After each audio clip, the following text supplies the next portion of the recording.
Hola, ¿qué tal? ¿Cómo están todos y todas? Sean bienvenidos y bienvenidas al segundo Seminario Virtual Internacional de Educación Artística y Gestión Cultural, Desaprender para la Transformación Cultural, organizado por la Red Patagonia Cultural, que reúne a las universidades públicas, estatales y regionales del sur de Chile, las universidades de Magallanes, las universidades de Aysén y las universidades de Los Lagos. Este es el diálogo Patagonia, Fronteras, Patrimonio y Huellas Culturales. Mi nombre es Mario Saldivia y quiero también saludar a Nicolás Mancilla, que está a cargo de la transmisión. Antes de saludar y dar la bienvenida a nuestros invitados, quiero comentarles de que esto comenzó hoy muy temprano, a las 9 de la mañana, con las palabras de las autoridades universitarias. Luego tuvimos el diálogo inaugural internacional Muros y redes, creación, producción e intercambio de contenido digital en el contexto de la educación artística. Posteriormente estuvimos con el diálogo gestión cultural y experiencias con comunidades del sur austral, para luego seguir con arte, estéticas y educación para la transformación social, y finalizamos el bloque de la mañana con investigaciones desde las artes y la significación del territorio. Si usted está interesado en ver alguna de estas transmisiones, alguno de estos diálogos, están alojados en las plataformas de las tres universidades del extremo sur de nuestro país, es decir, la Universidad de Magallanes, la Universidad de Aysén y la Universidad de Los Lagos. Están en el Facebook, en los canales de YouTube, en todas sus plataformas. Y bueno, estamos ya con tres amigos, amigas. Hace un tiempo atrás tuvimos la suerte de tener un conversatorio también relacionado a patrimonio, y hoy día son los invitados a esta mesa, en este seminario. Saludamos a Rafael Cheuquelaf de la Universidad de Magallanes, periodista, audiovisualista, fotógrafo, nacido en Punta Arenas, estudió por la Universidad Austral de Valdivia y bueno, un currículum muy amplio. Rafael, ¿cómo estás? Bienvenido.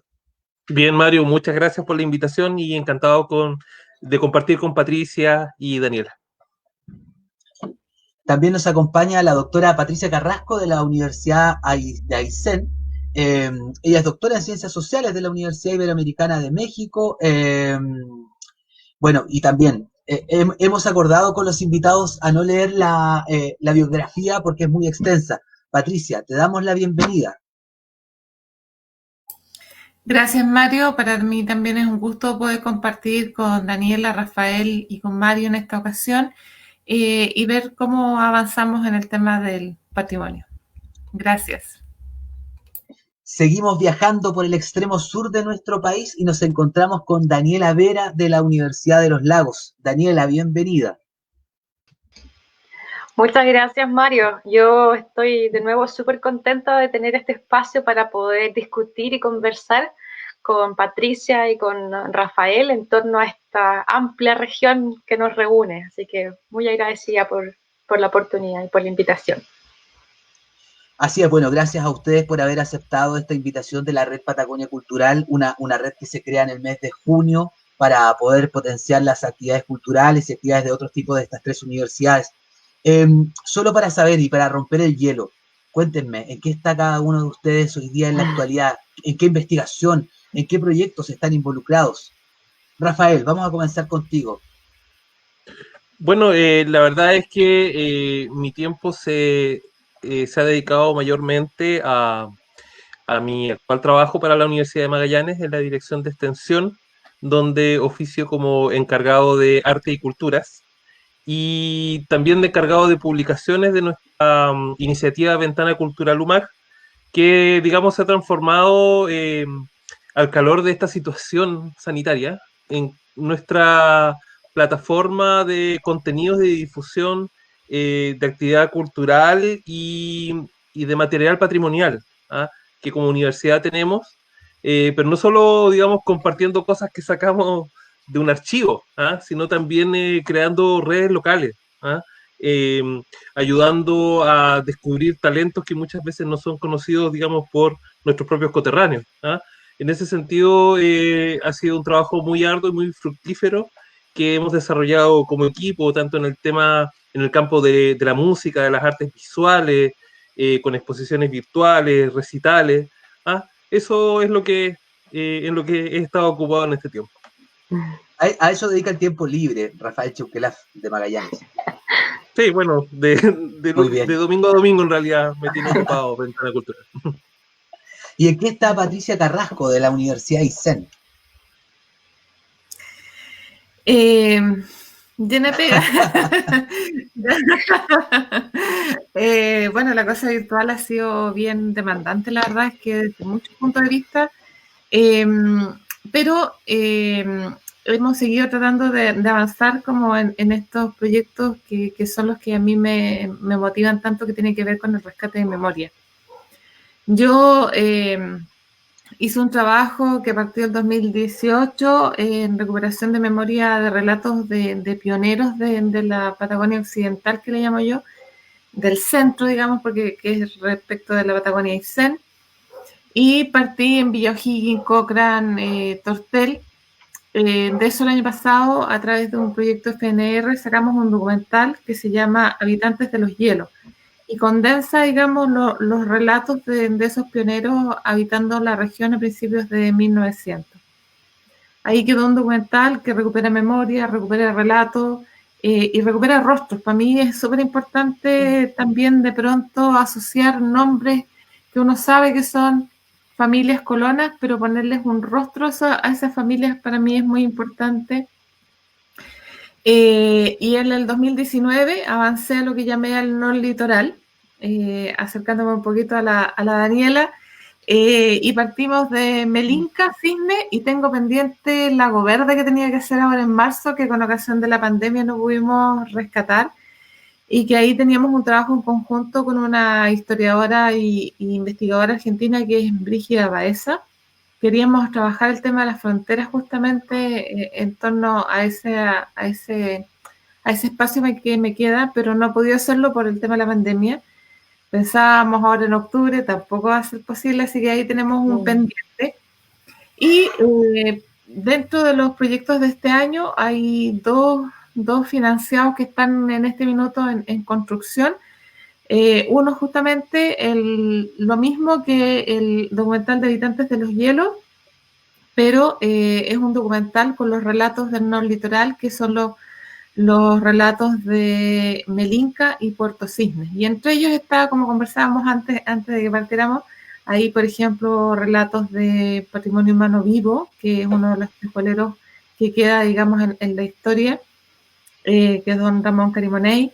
Entonces, conservar también la memoria a través de esos relatos, ese está en construcción, así que yo creo que lo vamos a lanzar a fin de año. Y también un libro que recoge ponencias de investigadores argentinos y chilenos, que hicimos un encuentro el año pasado en Villa O'Higgins, y las ponencias de esas investigaciones que articulan la Patagonia desde el lado oriental y occidental están condensados en un libro que se llama Procesos Transfronterizos. Entonces ese también ahí está en el horno en este minuto, está en imprenta, y también espero que a fin de año ya podamos avanzar en su lanzamiento. En eso estoy ahora. Maravilloso, muchas gracias, Pati, muchas gracias. Y nuestra amiga Daniela, ¿en qué está? ¿En qué proyectos está involucrada en la actualidad? Bueno, nosotros, como bien decía Patricia, el tema de la universidad en general se ha visto súper con pros y contras, ¿no es cierto?, en esto de transformarnos de lleno a lo que es el ámbito virtual.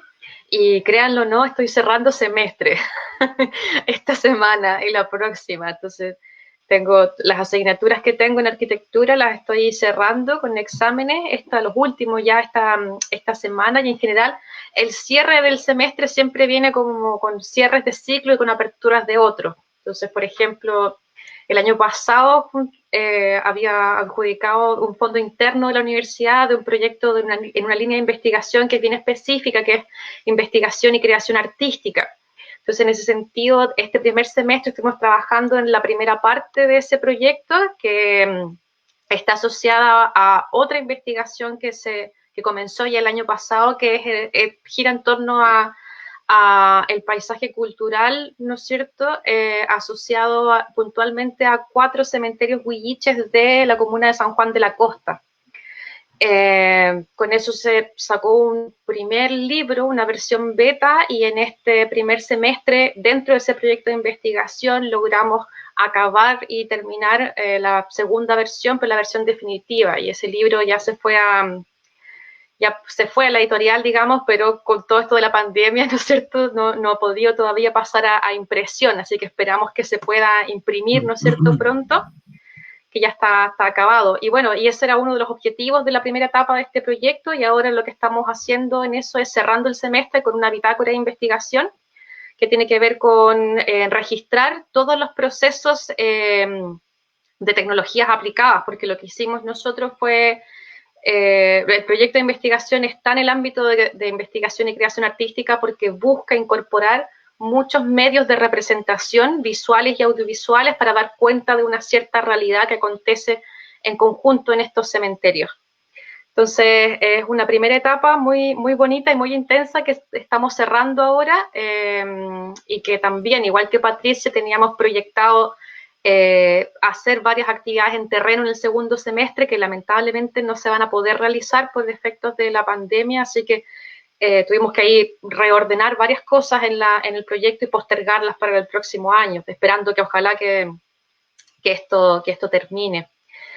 Por otro lado, el día de mañana también se lanza, se abre la segunda versión del diplomado en comunicación, territorio y gestión, comunicación, territorio y gestión cultural, de nombre largo, que también es una iniciativa del Instituto de Imagen de la Universidad de Chile, la Universidad de los Lagos y la Seremia de Cultura de la Universidad de los Lagos, donde se invitó ya a varios gestores culturales de la región a que sean parte de este proceso, entonces estoy ahí también con eso que parte ahora con el módulo de cultura, patrimonio y territorio, que también se va a replicar en la segunda mitad del semestre, tengo entendido, en la región de Los Ríos. Y bueno, y la próxima semana, como si fuera poco, igual que Patricia y Rafael, como si fuera poco, la próxima semana se abren los concursos Fondart de este año y ahí también estamos viendo la posibilidad de presentar un proyecto de investigación en base a una pequeña compilación que me tocó hacer este semestre sobre conjuntos rurales aquí en Chiloé. Así que vamos a ver qué es lo que sucede, si es que el tiempo nos alcanza. Bueno, están con hartas cosas, todos tienen, wow, qué agendas, yo creo que tienen agendas con más de 365 hojas. Bueno, vamos a comenzar en lo que nos convoca en este diálogo Patagonia, Fronteras, Patrimonio y Huellas Culturales. Queremos también enviarle un saludo a la distancia a la doctora Laura Polastri, que ella es de la Universidad Nacional del Comahue, de Argentina, que por razones de fuerza mayor lamentablemente no pudo estar presente en esta mesa, nos escribió muy temprano para poder contarnos su situación, así que bueno, le enviamos un saludo a la distancia. Estimados amigos, comencemos. La primera pregunta para abrir este diálogo es: ¿qué elementos constituyen la construcción social del patrimonio austral? Pensemos en fronteras, paisajes, identidades. ¿Cómo lo ven? ¿Cómo lo ven ustedes? Comenzamos igual de sur a norte. Es raro esto, de sur a norte. Rafael, por favor. Bueno, sin duda que es una pregunta muy amplia que se puede abordar de muchas aristas, ¿ah? Se puede ver desde un punto de vista del desarrollo histórico de cómo se pobló una zona, se puede ver, por otra parte, revisando, solamente centrándose en temas de herencias culturales, de prácticas culturales, de obra artística. En realidad yo creo que hay muchas formas de ver esto, pero yo siempre parto del hecho de que todo parte de la relación del hombre con el paisaje. Y en el caso de la Patagonia, esa relación ha sido, primero que nada, de absoluto desafío. ¿Ah? ¿En qué sentido? La Patagonia fue uno de los últimos lugares del planeta en ser poblados por el ser humano. ¿No? En el caso de Magallanes, se cree de que hace unos 15.000 a 12.000 años llegaron los primeros seres humanos, que a orillas del estrecho y en Tierra del Fuego dejaron dejaron un legado cultural. ¿Ah? uno que se expresó en mitos, en leyendas, incluso en una estética que es incluso hasta objeto de una explotación comercial hoy en día, como es el caso del pueblo Selknam, que recién ahora se reconoce de que podría haber descendencia de ellos tras décadas de haberse declarado su entre comillas, extinción. Tenemos relatos que se han construido sobre la ocupación del territorio. Relatos que han exaltado, digamos, la, entre comillas, gesta colonial. ¿Te fijas? Siendo de que la Patagonia no pasó por el periodo que en el resto de Chile se denomina colonia, que duró unos 300 años en el Valle Central. Acá la ocupación, digamos, fue distinta, más corta, intensiva, y lo que tenemos actualmente ahora es una sociedad multicultural en donde no solamente existe una frontera, sino que hay múltiples fronteras interiores. Magallanes tiene sus propias fronteras interiores, Aysén las tiene, Chiloé las tiene.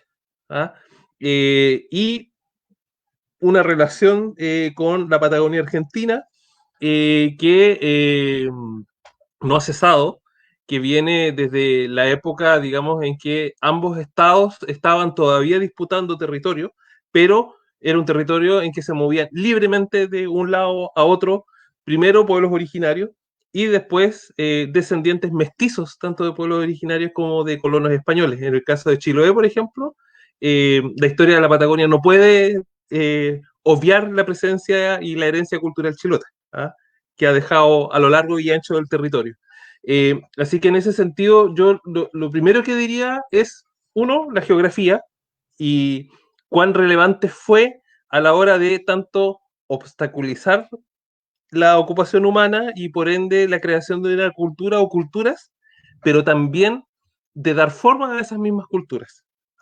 Por ejemplo, qué importante es como espacio el mar para la Patagonia como conector, tanto para los antiguos pueblos canoeros como para la inmigración chilota, que se desplegó a lo largo de los archipiélagos hasta llegar al mismo Cabo de Hornos, y por supuesto el gran espacio de la Patagonia interior, la Pampa, que no solamente ha sido un espacio para criar ovejas, sino que también fue un espacio, y lo sigue siendo, en donde hay prácticas culturales que perviven, que está, digamos, vinculado a un rubro, la cría de ovejas, de bovinos, pero también a la industria de la ciudad que se alimenta de eso.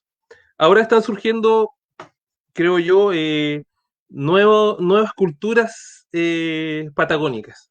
La Patagonia urbana es cada vez más importante, porque siempre ha habido, digamos, un dejo o una mirada tendiente a la ruralidad, incluso a idealizar la ruralidad dentro de la Patagonia. Que el ovejero de mi tierra, ¿no es cierto? Que, digamos, un poco mistificado, romantizado ciertas, digamos, expresiones o ciertas ocupaciones, cuando en realidad ahora tenemos núcleos urbanos en todas las regiones de la Patagonia, donde llegan inmigrantes que traen sus propias... O sea, aquí ya comemos arepas hace ya una década, y creo que no nos hemos ocupado de verdad de eso. O sea, ¿quiénes son los nuevos patagónicos? ¿Qué nuevas expresiones están naciendo? Porque cuando hablamos de patrimonio siempre se piensa en términos de pasado, pero ¿cuál es el patrimonio que está en este momento cocinándose, en desarrollo? ¿A qué se le va a llamar patrimonio en el futuro? Y no en el futuro dentro de 100 años más, sino dentro de una década o unos pocos años más. Yo quisiera partir con esa reflexión en torno a esa pregunta. Interesante reflexión, Rafaela. Y el término de Patagonia urbana como que queda ahí dando vueltas en la cabecita. Anotémoslo, capaz que en algún momento tengamos la posibilidad de poder conversar más profundo de ese tema. Pati, usted, ¿cuál es la opinión con respecto a lo que estamos hablando?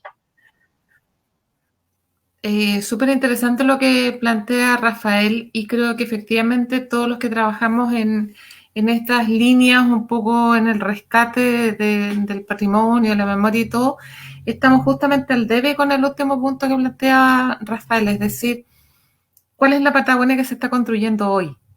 ¿Cuáles son los paisajes sociales y culturales e identitarios de las Patagonias de hoy, que son Patagonias plurales, diversas, multiculturales, que integran hoy día habitantes de zonas caribeñas, de extranjeros que vienen con nuevos bríos culturales, digamos, y cómo eso también se integra? Por ejemplo, yo recuerdo que cuando me hice mi trabajo de campo en Villa O'Higgins, que es una localidad distante a 600 kilómetros de acá por tierra, digamos, que es donde termina la carretera austral, por este lado, ya habían, digamos, algunos inmigrantes de zonas extranjeras como, no sé, Colombia, Venezuela. Entonces, tú dices cómo se produce ese sincretismo cultural y cómo se va integrando, y yo creo que, bueno, no podemos decirlo hoy día todavía porque es muy incipiente, ¿no? Pero yo creo que efectivamente hoy día se está dibujando un nuevo paisaje cultural, no solamente en la Patagonia, yo creo que a nivel global, a nivel mundial, que tiene que ver con la globalización a la que estamos asistiendo, la virtualización, los habitantes de zonas muy extremas, los niños sobre todo hoy día tienen acceso a redes y por lo tanto las configuraciones culturales, las costumbres y todo también van variando a través incluso de la presencia de las redes sociales. Entonces yo creo que efectivamente en lo personal siempre digo yo estoy al debe con ese punto, porque en el fondo efectivamente he avanzado sobre una memoria que es una memoria que rescata los orígenes y que ciertamente es muy importante porque permite a los que asistimos a la historia del presente saber el origen de dónde venimos y también para los que llegan, ¿no? Es decir, estas son las bases culturales, pero esas bases culturales también se van reformulando en la medida en que asistimos a nuevos tiempos con todas las variables que eso conlleva, ¿no?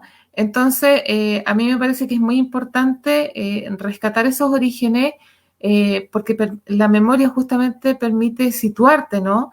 Permite reconstruir un lazo histórico que te genera pertenencia, pero también hay que saber que las identidades se reconstruyen permanentemente, que no son algo que son de una vez y para siempre, sino que están en permanente reconstrucción y en esas identidades justamente.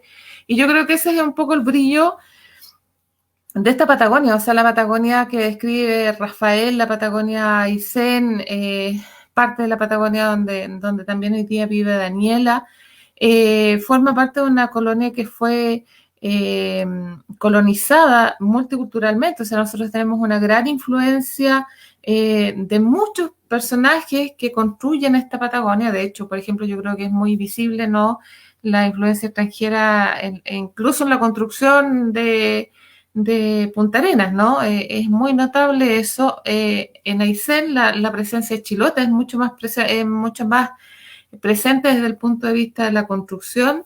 Hay una influencia ahí, menos presencia del punto de vista de la colonia inglesa que estuvo acá, pero ciertamente yo creo que evidencia en el multiculturalismo que yo estoy convencida de que forma parte de los patrones históricos de la construcción de la Patagonia. Y ahí también retomar los dichos de Rafael, o sea, yo creo que nosotros cuando hablamos de Patagonia, y en ese sentido echamos de menos hoy día a la colega, ¿no es cierto?, que viene del otro lado de la Patagonia oriental, porque sin duda nosotros construimos un paisaje que es un paisaje que está integrado, es un paisaje híbrido, multicultural, en los que las fronteras político-administrativas yo las he denominado como una suerte de bisagra, en la que se repliegan cada cierto tiempo, pero por demandas que generalmente son también de corte político-administrativo y que se abren en la convivencia cotidiana de estos dos paisajes que lo configuran las culturas de ambos lados y que finalmente construyen una sola cultura, que es una cultura integrada, una cultura híbrida, ¿no es cierto?, y en permanente reconstrucción. Entonces, desde ese punto de vista, efectivamente, para mí, estas separaciones entre Occidente y Oriente, para nosotros, desde el punto de vista de la Patagonia, son un poco implantadas, Yo creo que finalmente el gran sentimiento que existe en los habitantes de la Patagonia es un sentimiento de pertenencia e integración en que justamente creo yo que hay una memoria histórica que es una memoria colectiva que se reactiva permanentemente en un tránsito y en un flujo Oriente-Occidente que viene de nuestros pueblos originarios que tenían un tránsito nómade según las épocas de caza y que venían de Oriente a Occidente, de Occidente a Oriente, según las épocas. Y yo diría que de alguna manera, quienes habitamos en la Patagonia, esos tránsitos hoy día se mantienen, se reconstruyen. Hasta hace pocas décadas, para quienes somos habitantes de Aysén, las visitas familiares, las vacaciones, las visitas al médico, incluso la educación universitaria para los patagones de Aysén se daba en Argentina, en Comodoro Rivadavia.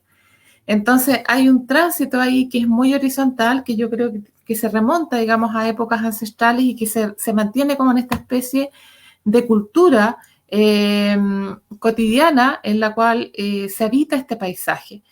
Pero comparto plenamente que hoy día yo creo que estamos asistiendo también a una reconfiguración de ese paisaje sobre el cual hay que avanzar, porque también nuestros jóvenes hoy día son distintos, la presencia de las redes sociales también yo creo que impacta sin duda la construcción de identidades y de paisaje, más allá, digamos, de las materialidades propias, digamos, de una Patagonia, que además tenemos nosotros en el caso chileno, este tema de que la interrupción de la cordillera de los Andes, el descenso de la cordillera de los Andes, hace una zona de continuidad y horizontalidad que permite este tránsito frecuente. Muchas gracias, Patti. Muchas gracias. Interesante reflexión con respecto a la pregunta de qué elementos constituyen la construcción social del patrimonio suraustral relacionado a la frontera, a los paisajes, identidades. Ya compartió su opinión Rafael y tú has hecho lo mismo. Ahora es el turno de Daniela. Daniela, por favor, te escuchamos. Gracias, Mario. Mira, yo no puedo estar más de acuerdo con Patricia y con Rafael. De hecho, antes de que partiéramos esta conversación, Mario nos plantea cuáles son las preguntas. En esta primera pregunta, lo primero fue, bueno, tendríamos que partir preguntándonos nosotros, ¿no es cierto?, qué es ese sur austral, ¿no es cierto? Primero, ¿no es cierto?, cuál es ese sur austral. Y me acuerdo perfectamente de que en la Escuela de Arquitectura donde yo estudié, en la Católica Valparaíso, hay un croquis muy bonito, es muy poético y muy potente de su significado, que es la América invertida. Y la América invertida, en el fondo, tiene todo que ver con errar el norte, por así decirlo. Y el norte está en el sur, es lo que sugiere ese símbolo. Y pensar, en el fondo, la condición, en ese entonces, lo que se quería era pensar o repensar la condición americana, y en este caso, a mí me queda como ese sentimiento de que nosotros lo que debiésemos hacer, como bien decía Patricia, es avanzar a una co-construcción de esta condición, ¿no es cierto?, patagónica, porque en el fondo, tomando también lo que mencionaba Rafael, que son los antecedentes ¿no es cierto?, de asentamiento histórico en la Patagonia, efectivamente es un territorio que ha estado históricamente muy comunicado, o sea, con gente desde los pueblos originarios, como decía Patricia, hasta el día de hoy, que se ha comunicado a pesar de lo extremo del territorio. Entonces, en ese sentido, es súper importante entender que cuando uno habla de la Patagonia, no es solamente el territorio, también estamos hablando de maritorio. Y en ese sentido, lo importante, a pesar del interior, como dice Rafael, existe una Patagonia interior, pero que es consciente del maritorio también.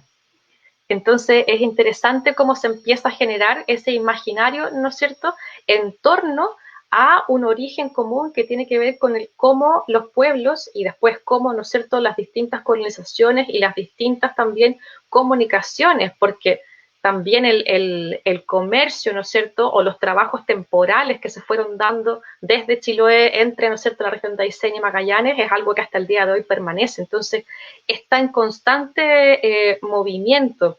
Y yo creo que efectivamente ahí hay una suerte como de que uno se identifica con el otro, ¿no es cierto? La gente que habita en Chiloé se identifica con ese otro que habita, ¿no es cierto?, en Aysén, o con ese otro que habita en Magallanes.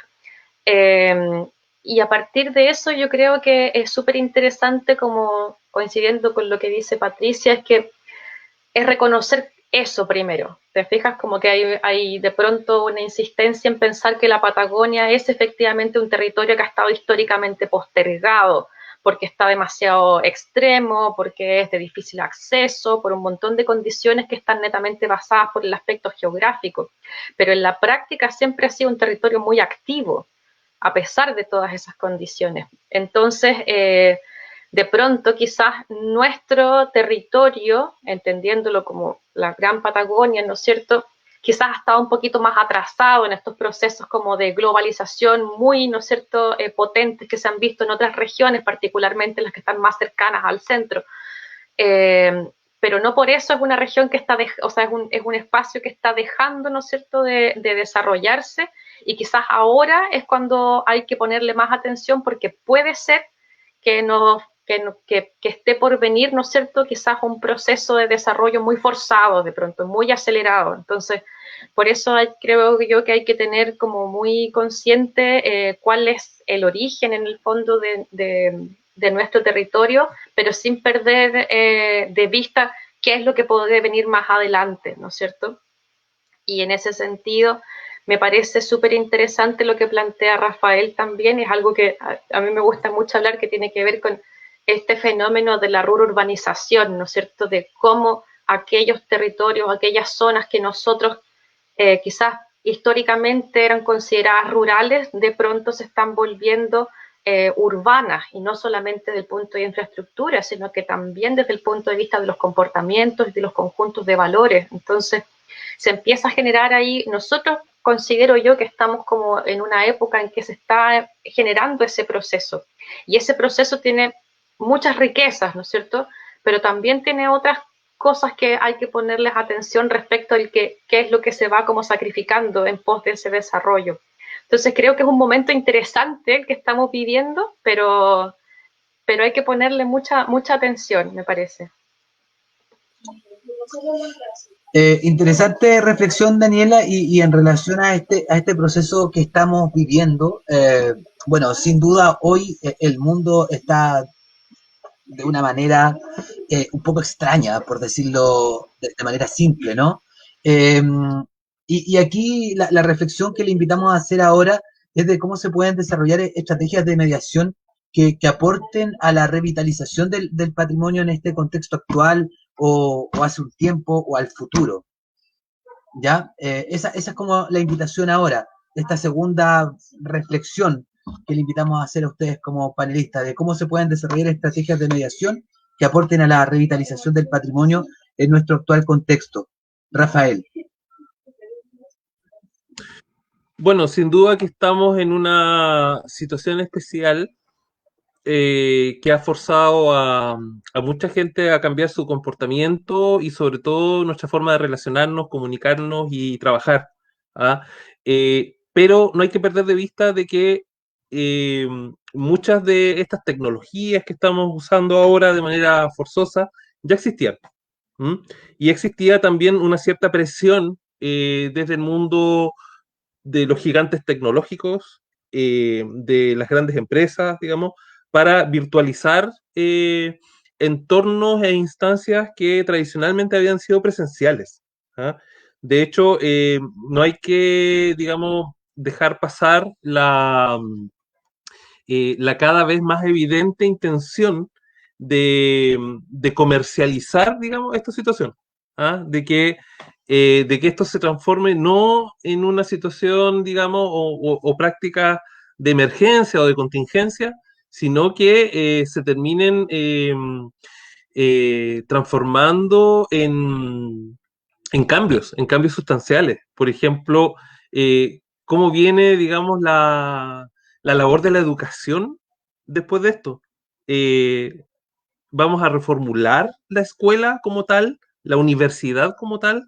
Esas son preguntas que nos tenemos que hacer seriamente, ¿ah? Porque van a impactar la vida no solamente nuestra, sino de las generaciones que van a venir detrás de nosotros. ¿Ah? Ahora, en cuanto a la pregunta que tú me haces, yo, bueno, lo relaciono un poco con lo que acabo de decir. Eh, Existen ya contenidos culturales que estaban siempre disponibles. Lo que pasa es que ahora se ha encontrado una forma de emergencia de compartirlos y mantener andando una cierta sensación de actividad cultural, que en ningún caso es exactamente la misma que teníamos antes. ¿Ah? Eh, pero sí, no hay que desconocer de que ciertas expresiones culturales han salido más beneficiadas que otras. Es muy distinto hablar, por ejemplo, de exposiciones virtuales de fotografía o de estrenos online de películas que, por ejemplo, espectáculos de danza. ¿Ah? O otras expresiones vinculadas a lo escénico, que tienen un componente, digamos, de cercanía personal mucho más importantes. ¿Ah? Entonces, el gran desafío ahí es cómo apoyamos ciertas expresiones sin que se desnaturalicen en el proceso. ¿Ah? Por eso es importante escuchar, digamos, a los propios cultores y gestores culturales. ¿Ah? ¿Qué les acomoda a ellos? En el sentido de, digamos, ok, no puedo presentarme ante un público en un teatro, pero sí puedo ofrecer otro tipo de experiencia. ¿Ah? Se ha hablado mucho de la reconversión de ciertas artes o de la gestión cultural. Yo no estoy tan seguro de que todas esas artes, todas esas expresiones culturales tengan forzosamente que reconvertirse. Pero sí hay que aprovechar ciertas oportunidades que esta situación nos está dando. No todo lo que se está haciendo ahora va a quedar como práctica, porque se asume, digamos, que se hizo en una situación especial, que va a tener un término en algún momento, pero sí se van a ver ciertas ventajas. ¿Ah? Por ejemplo, esto que estamos haciendo ahora, estos webinars, palabra que a mí no me gusta mucho, pero se usa, digamos, para describir esto. Eh, es una práctica que antes simplemente, digamos, significaba que las universidades gastaran mucho dinero en pagar pasajes, viáticos, ¿ah? Recursos que podrían haberse dedicado perfectamente a potenciar cosas locales, temas locales, y hay que preguntarse, digamos, si por ahí va el camino. ¿Ah? Este mundo está cambiando bastante rápido y ese cambio ha alcanzado a la Patagonia, ¿ah? Como espacio cultural. El hecho de que nosotros estemos conversando, que ya estemos en un segundo seminario con la temática de la educación artística, que también las universidades de esta red Patagonia Cultural estén haciendo cada uno iniciativas, pero sumando a las otras universidades también, es un signo, digamos, de que estamos preocupados, pero no en el sentido de angustia, sino que nos estamos ocupando antes de que, digamos, se produzcan situaciones que nos aíslen. ¿Ah? Porque el aislamiento social, digamos, ya es una norma y una práctica sanitaria, pero el aislamiento institucional sería lo peor que nos podría pasar en el ámbito, digamos, de la cultura. ¿Ah? Así que estamos usando lo que la contingencia nos da, aprendiendo, relacionándonos. Si no es frente a frente, será pantalla a pantalla, pero definitivamente se están haciendo cosas interesantes en el ámbito de la gestión y la difusión cultural y del patrimonio. ¿Ah? Porque eso sí que es algo que es inagotable, no porque tengamos, digamos, archivos llenos, sino porque el patrimonio es algo que se construye día a día. Eso. Muchas gracias, Rafael. En relación a como cuando tú mencionabas el tema de que estas tecnologías ya las teníamos, como que yo retrocedí mucho más en el tiempo, ¿ah? Y acá invito también a que se puedan recordar de cuando uno grababa los archivos en cassette con el Atari. ¿Ah?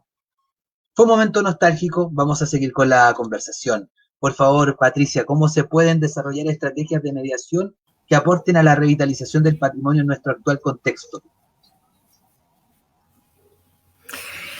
Mira, yo creo que es una pregunta para la cual probablemente tampoco hay muchas respuestas actualmente. Si pensamos, estamos asistiendo a una nueva época y siempre uno como que da cuenta de esas nuevas épocas y esos nuevos momentos cuando ya ha transcurrido un tiempo y es posible como revisar como la sedimentación, digamos, de esos procesos. Probablemente hoy día, tal como lo planteaba Rafael, nosotros estamos asistiendo, no sé, a museos en forma virtual, cosa que también, claro, horizontaliza el conocimiento, el acceso a la cultura, y de alguna manera eso ciertamente que es favorable. También nos hace una invitación a una reflexión que estaba lejos de nuestros horizontes mentales hace poco tiempo, digamos. Pero también se nos abren nuevos horizontes desde ese punto de vista y yo creo que hoy día la reflexión para el tema de los patrimonios es, como planteaba Rafael, que se inserta en esa virtualidad y que no es posible dentro de esa virtualidad.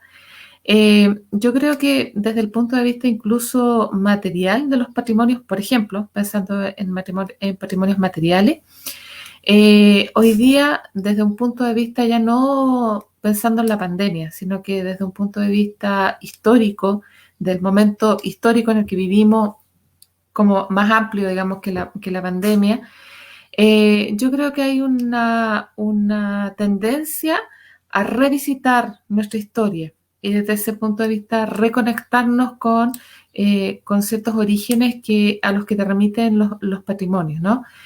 Pensando desde el punto de vista material.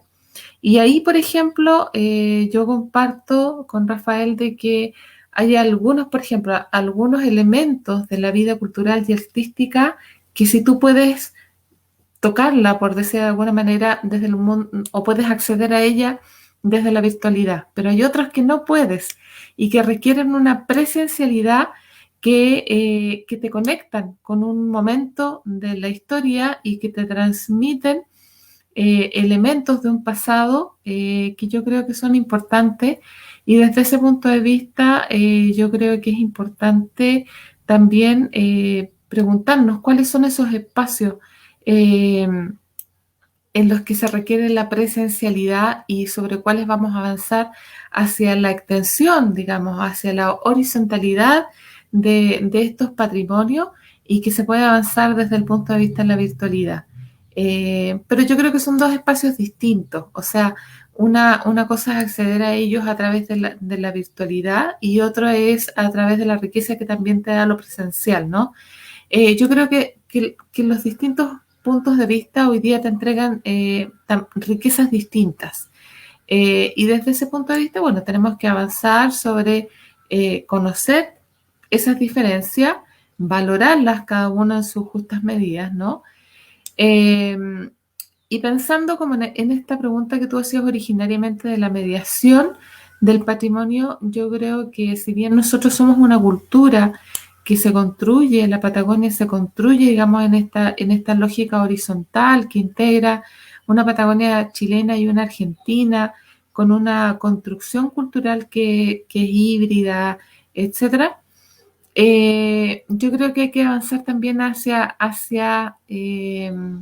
las investigaciones coproducidas, o sea, cómo nos integramos desde Magallanes, desde la décima, desde Argentina, a hacer investigaciones que hablen de un todo. Y yo creo que avanzar también desde las distintas disciplinas, ¿no?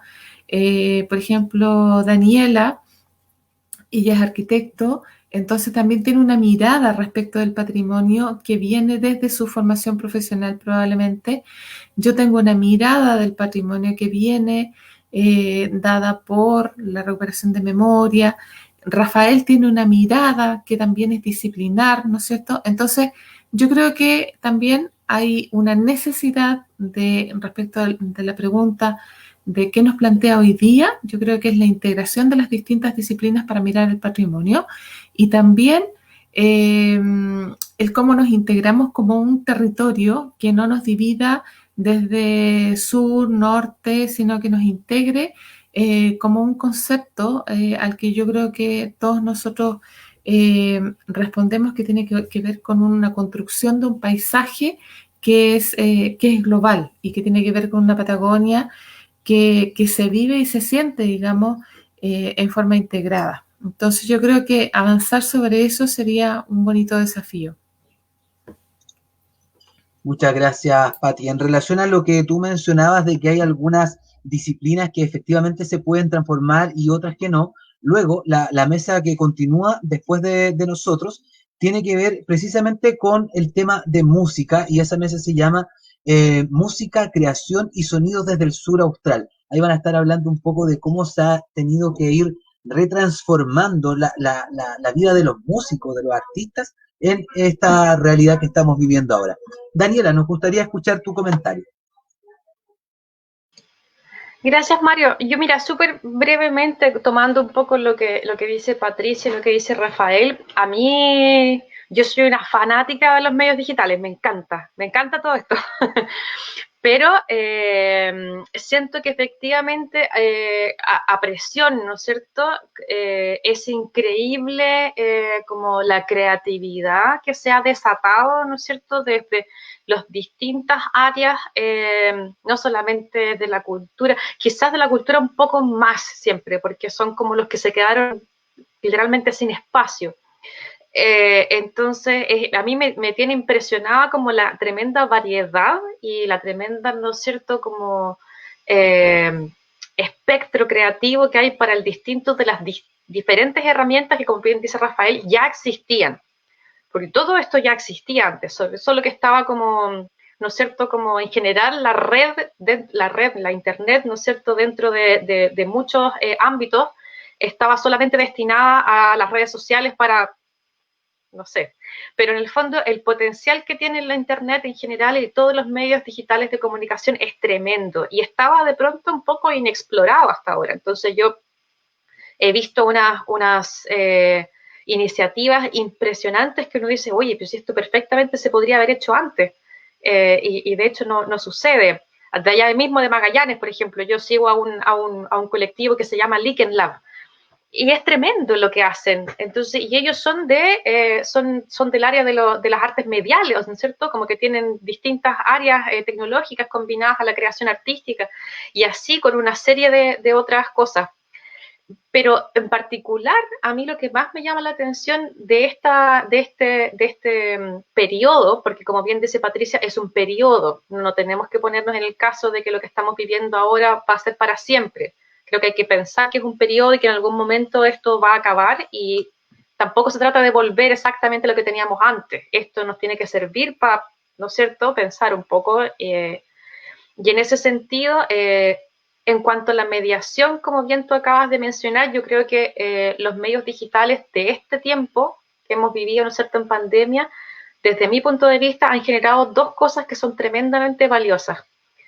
Una es la liberación de datos, ¿sí? La liberación de información, una tremenda cantidad, por ejemplo, de información audiovisual, documental, ¿no es cierto?, que hoy en día está disponible a través de la plataforma Onda Media, por ejemplo, que tengo entendido que es previa a la pandemia, pero que coincidió, que reúne un montón, ¿no es cierto?, de piezas audiovisuales chilenas a las cuales antes no se tenía acceso, ¿no es cierto? Como bien decía Patricia, espacios culturales que han abierto digitalmente colecciones que antes no estaban disponibles, ¿no es cierto? Desde el ámbito de la música también hay liberación también de colecciones musicales a las que no se tenía acceso, independientes es que uno tiene que pagar o no una membresía, no estaban disponibles.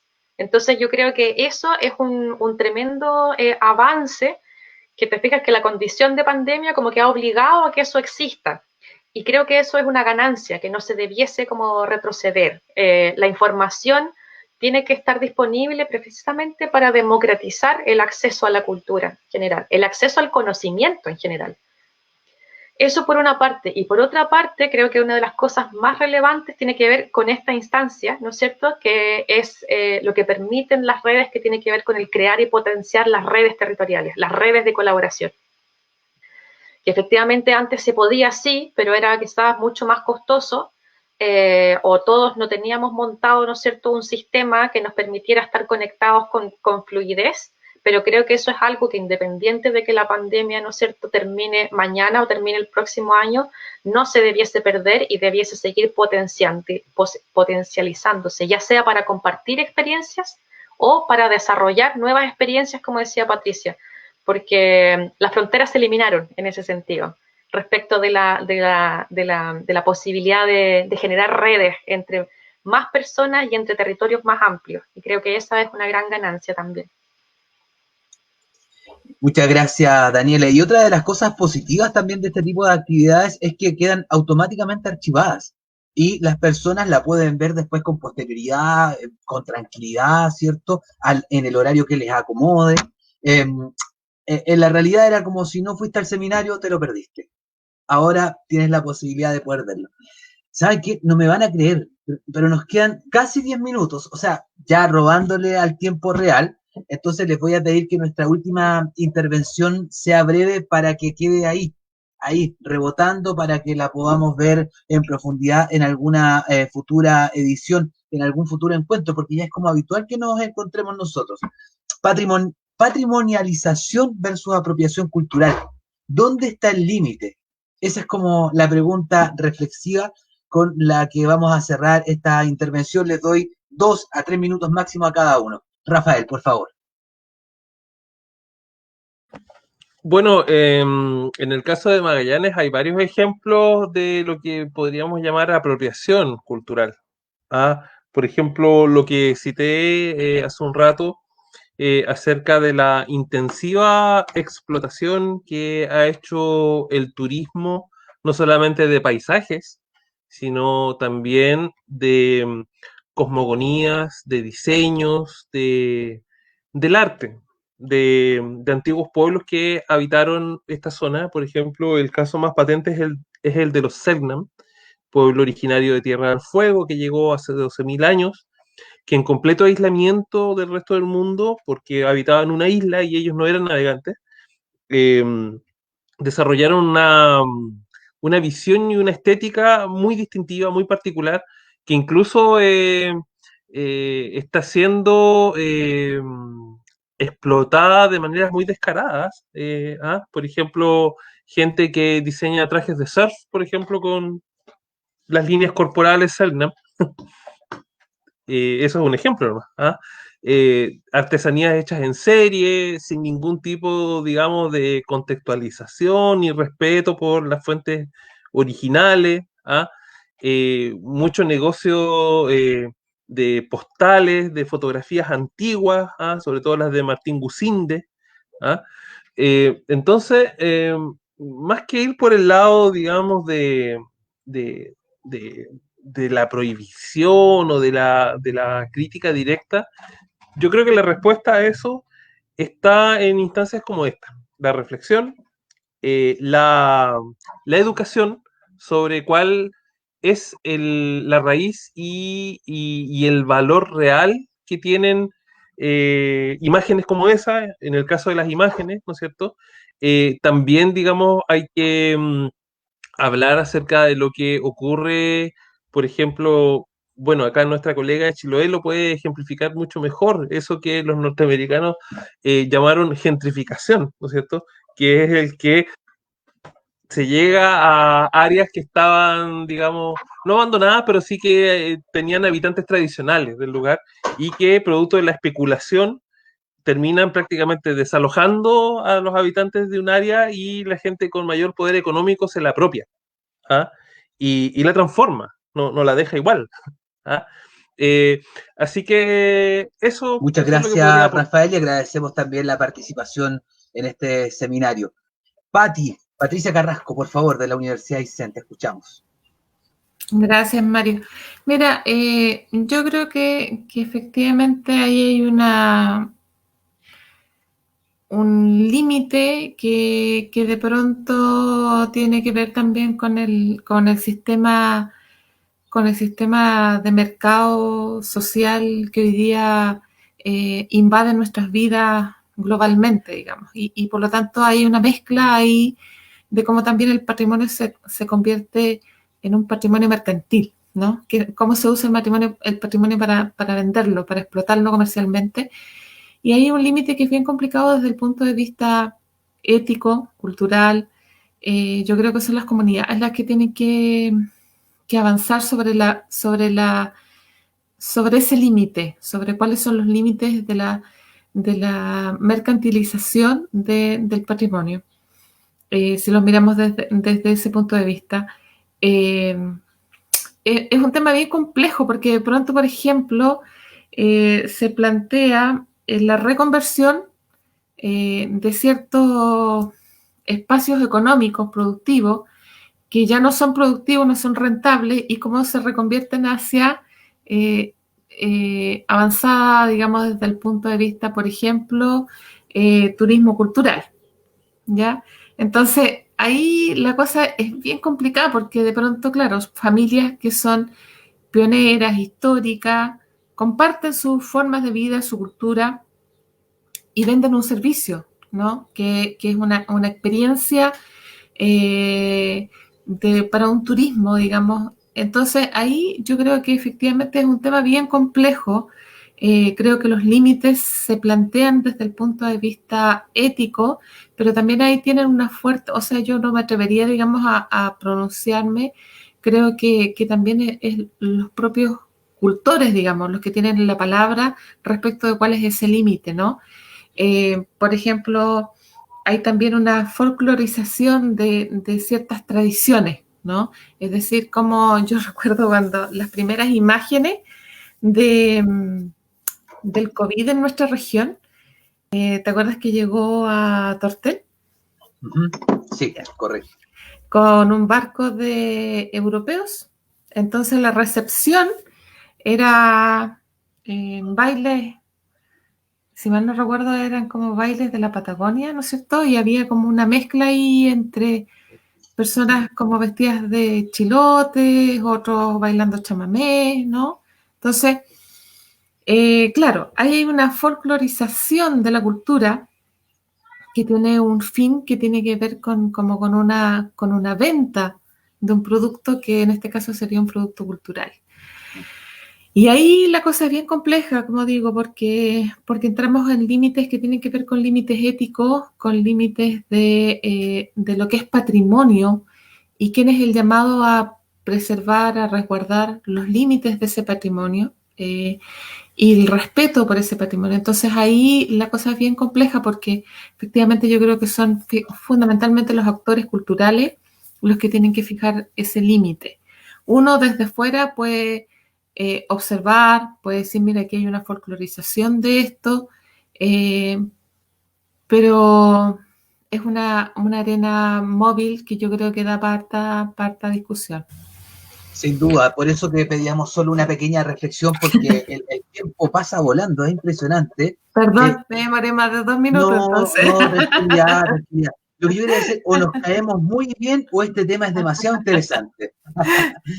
Daniela, por favor, tus 2 minutos para que vayamos cerrando esta mesa y aprovechamos también de agradecer a Patricia por haber aceptado esta invitación. Muchas gracias, Pati. Daniela, te Súper, escuchamos. sí, correctamente. Lo que pasa es que el tema es muy interesante. Mira, efectivamente, concordando con Patricia, resulta que el turismo es nuestro gran amigo enemigo, ¿no es cierto? En ese sentido, como que efectivamente el patrimonio está inserto dentro del desarrollo y el desarrollo económico y el desarrollo de otros ámbitos también de nuestros territorios. Y en ese sentido, claro, como que quién es uno, ¿no es cierto?, para decirle a una determinada familia, oiga, ¿sabe qué? Usted no puede hacer turismo con su casa, porque su casa es tradicional y su forma de vida es tradicional y usted no tiene que venderla. Pero resulta que esa persona, ¿no es cierto?, está con de pronto algunas urgencias económicas, porque precisamente su forma de vida ya no se puede desarrollar como antes, entonces se ve en la obligación de reinventar una manera de generar ingresos, y el límite, también un poco tomando lo que dice Patricia, tiene que ver con un aspecto ético. Entonces, es muy difícil en ese sentido. Uno, como estudioso, ¿no es cierto?, del paisaje cultural, del ámbito patrimonial, ¿no es cierto?, no tiene jurisdicción en ese sentido, te fijas, como para decirle a una comunidad, ustedes comunidad tienen que quedarse viviendo de esta forma porque ustedes son únicos y por lo tanto tienen que conservarse así. ¿Te fijas? Como que no está dentro de nuestro... no se puede hacer eso, ¿te fijas? Entonces, en ese sentido, tenemos nosotros aquí en conjunto esta visión de que el patrimonio y que las identidades son móviles, que se van transformando. Eso es así. Y hay que ser también como respetuoso de esos procesos, de las comunidades y sus respectivos procesos. Pero sí, dentro de ese tránsito, es importante evidenciar, ¿no es cierto?, aquellos casos donde se ha ido muy allá, ¿no es cierto?, donde existe folclorización, donde existe gentrificación de los territorios. Gentrificación es interesante el proceso, a mí me gusta mucho y también me gusta mucho estudiarlo y visibilizarlo, pero también se piensa que es un proceso, ¿no es cierto?, de transformación forzada de un territorio, como bien decía Rafael, normalmente asociado a las zonas urbanas. Resulta que hoy en día nosotros estamos teniendo gentrificación en las zonas rurales. Entonces, es interesante como esa pregunta, ¿no es cierto?, patrimonialización versus apropiación cultural, responde precisamente a lo que nuestros territorios, vale decir, desde Chiloé hasta el sur, ¿no es cierto?, región de los lagos hasta Magallanes, está viviendo hoy en día y de un par de años hasta ahora, solo que como que no habíamos caído en la cuenta, parece. Y por lo tanto, tampoco no tengo una respuesta para decir que sí, que no, pero sí considero que es un tema en el que hay que involucrarse. Creo que pasa por un aspecto ético y creo que pasa también por una concientización de las comunidades respecto de sus valores. Quizás ellos no lo saben, nosotros no somos quienes para decirles, pero sí, ¿no es cierto?, podemos quizás colaborar, ¿no es cierto?, ayudar en poder generar esos procesos de valoración, se me ocurre. Perfecto, muchas gracias Daniela por esa reflexión. Estimados amigos, amigas, el tiempo como siempre es muy poquito, les queremos agradecer a nombre de la Red Patagonia Cultural integrada por la Universidad de los Lagos, la Universidad de Magallanes, la Universidad de Aysén, que hayan aceptado esta invitación. Rafael Chauquelaf, que te vaya muy bien. Adiós. Muchas gracias, Mario, Daniela, Patricia, fue un placer. Estimada Patricia Carrasco, éxitos, que le vaya bonito. Gracias, Marito. Un saludo gigante a Daniela y a Rafael y para ti, por supuesto. Gracias por el espacio. Gracias a ti. Daniela Vera, muchas gracias. Que le vaya muy bien.